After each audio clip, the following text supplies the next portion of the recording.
उठाओ पूरे पुराण, जितने शास्त्र उठा सकते हो सारे शास्त्र उठाओ, और 33 कोटि देवताओं की लिस्ट में कोई एक देवता बता दो जिसने अपनी बेटी का कन्यादान करा। केवल एक, 33 कोटि देवता में केवल देव अधिदेव महादेव ऐसे हैं जिन्होंने अपनी बेटी अशोक सुंदरी का कन्यादान अपने हाथों से कर बेटी को विदा। 33 कोटि देवताओं की लिस्ट बनाओ और उसमें निकालो कि देवता कोई दादा बने हो तो भगवान शंकर दादा भी बने हैं। भगवान गणेश जी के पुत्र शुभ लाभ हुए पर दादा भी बने हैं। शुभ लाभ के पुत्र अमोद प्रमोद हुए पर दादा बने हैं भगवान। जरा विचार करिए कितना बड़ा रिश्ता मेरे शिव निभाते हैं।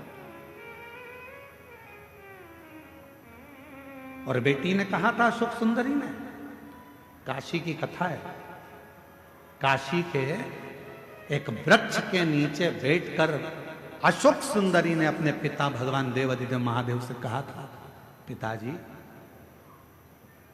मेरी शादी हो रही है, आप मुझे विदा कर रहे हैं,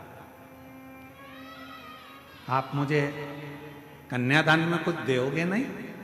शंकर भगवान ने कुबेर को डमरू बजाकर बुला लिया और कुबेर को खड़ा कर दिया कि कुबेर मेरी बेटी के कन्यादान में जो इसको चाहिए सब दे देना। कुबेर डमरू बजाते से कुबेर आकर खड़े हो गए और कुबेर से भगवान शंकर कह रहे हैं मेरी बेटी अशोक सुंदरी के कन्यादान में, इसकी विदाई में जो इसको चाहिए, जो लिस्ट दे सारा सामान निकाल दे, क्योंकि मेरी बेटी की शादी है और वो विदा हो रही है। अशोक सुंदरी ने हाथ जोड़कर कहा, पिताजी कभी कोई बेटी ये नहीं चाहती कि उसका बाप जब अपनी बेटी की शादी करे तो दूसरे से मांग कर करे।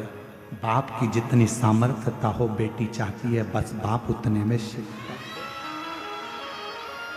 बेटी कभी अपने पिता को कर्ज में नहीं देखना चाहती, बेटी कभी अपने बाप को कर्जे में नहीं देखना चाहती। अगर मैं इस कुबेर से मांग कर अपना कन्यादान करवाऊंगी तो कन्यादान का मतलब क्या होगा?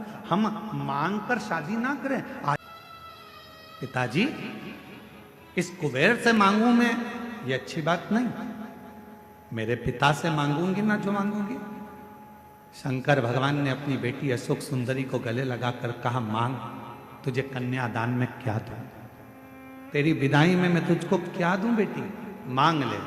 अशोक सुंदरी ने गले लगकर भगवान शंकर जी से कहा, बाबुल केवल इतना दे देना, तेरे मंदिर में तेरे शिवलिंग के आगे अगर कोई एक लोटा जल चढ़ाने के लिए मेरे जैसी कोई बेटी आए, जो मांगे उसकी झोली कभी खाली ना रह पाए, बस इतना बार, बस इतना। इसलिए ये व्यासपीठ आपके सामने बार बार कहती है कि सारी समस्या का हल एक लोटा जल। ये व्यासपीठ कहती है अगर कोई स्त्री, कोई नारी, कोई पुरुष, कोई बेटा, कोई बेटी, अगर जिंदगी में कोई बुजुर्ग भी है और उसके जीवन में तकलीफ चल रही है, दुख चल रहा है, कष्ट चल रही है, बीमारी से घिर गया है, बहुत बड़ा टेंशन सामने आकर खड़ा हो गया है, तुम हिम्मत मत हारना, तुम किसी के दरवाजे पर जाकर रोना मत ही, घर में से एक लोटा जल भरना और आपके घर के पास में जो शंकर जी का मंदिर है वहां रोज जाना चालू कर देना। 15 दिन 20 दिन में तेरा दुख मिटना प्रारंभ हो जाएगा। वो हाथ पकड़ लेगा।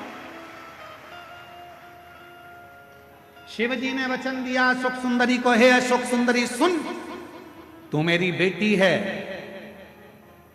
उसी तरह इस मृत्यु लोक में जन्म लेने वाला एक पुरुष, एक स्त्री मेरा बेटा और बेटी कहलाएंगे। जो नारी, जो पुरुष, जो बेटा बेटी मेरे दरवाजे पर आएगा और एक लोटा जल समर्पित करेगा, वो जिंदगी में अशोक सुंदरी जैसे मैंने तुझे खाली नहीं भेजा वैसे वो भी मेरे दरवाजे से कभी खाली नहीं जाएगा। इसलिए इस लाइन को याद रखना, ऐसे दयालु नाथ से रिश्ता बनाइए, ऐसे दयालु नाथ से रिश्ता बनाए, मिलता रहेगा आपको जो कुछ भी चाहिए, मिलता रहेगा आपको जो कुछ भी चाहिए। और ऐसा करिश्मा होगा जो हुआ कभी नहीं, ऐसा करिश्मा होगा जो हुआ कभी नहीं। मांगा है भोलेनाथ से वरदान एक ही, मांगा है भोलेनाथ से वरदान एक ही। तेरी कृपा बनी रहे जब तक है जिंदगी, तेरी कृपा बनी रहे जब तक है जिंदगी।